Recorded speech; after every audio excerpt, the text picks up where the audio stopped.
Who's vaccinated?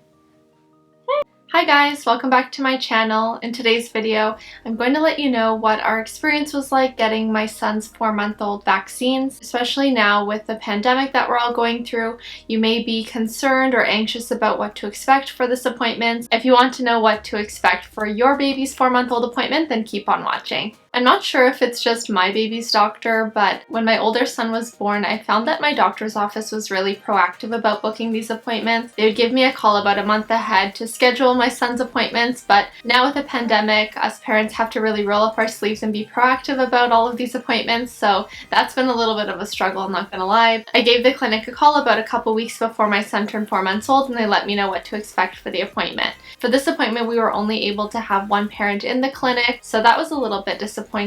Considering what we're all going through, it only makes sense. They made sure to remind me to bring a mask, since a mask is required now for any appointment or any indoor space whatsoever. On the way to the appointment, my son was so happy and giddy, he had no idea what to expect. Poor guy. When we got to the clinic, there was a whole bunch of signs that made sure that we wait outside and we call when we arrive, so that's exactly what I did. I gave the clinic a call and they let me inside what was previously a waiting room, but now you're not able to sit or wait at all in that area. As you can see, all of the chairs are all boarded up and there's absolutely nobody else in there. When we got into the room, the nurse asked me to undress my son so we can measure and weigh him.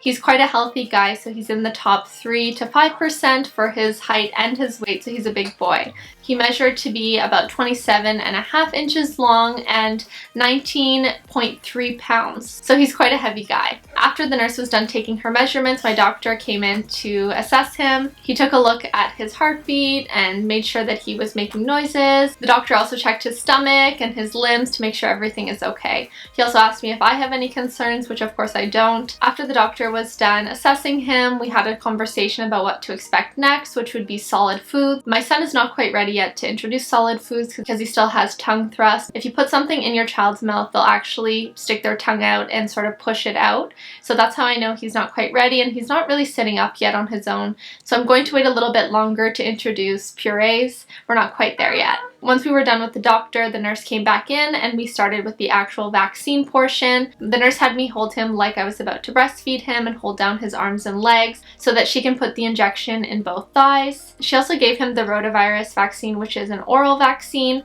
and that went right into his mouth. And I'm not even going to try to remember what the names of all the vaccines were. After she gave the vaccines, the nurse filled out his little yellow card, which I believe is specific to Ontario, but it basically is their immunization record that they keep with them their whole life. I'm going to show you here what the vaccine card actually looks like so you can see for yourself in case you don't have this in your area. I still have my yellow card from way back when. I don't even want to say how long ago that was. I feel like such a terrible mom to record him after his vaccines, but this was the final product. The crying afterwards didn't really last very long. He cried for maybe 10-15 minutes or so. Once we got back home, he completely forgot that he had a vaccine. Are you farting? Since my husband is working and we were only allowed to have one parent in there, my son stayed with my mother-in-law during the appointment, so afterwards we went back to her place and he got a lot of love from his family. He was a litlittle bit fussy for the rest of the day, but the next day you would never know that he had them. The nurse mentioned that you can expect a little bit of fussiness, even a low-grade fever after getting the vaccines. So my son didn't actually have this, but if your baby is about to get their vaccines, you can probably expect that they'll be a little bit fussy and they might even have a little bit of a fever, but that's nothing to worry about. You can always give them a little bit of Tylenol or Advil, whatever you prefer. Vaccinated?